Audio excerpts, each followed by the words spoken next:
Hot Wheels Life Hacks Part 1. Connecting Hot Wheels track pieces. As you can see, I have a lot of trouble to connect these two track pieces. The car can't even drive on the track. This is very stressful. But I found a solution for you guys. Just buy this blue plastic thing, you can find it in every store. And you can connect Hot Wheels track without stress, and it's very easy to do. Just look at it. Wow!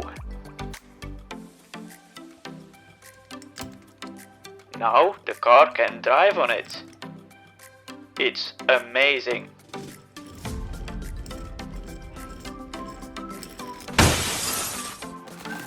Thanks for watching, and I see you in Hot Wheels Life Hacks Part 2. Bye!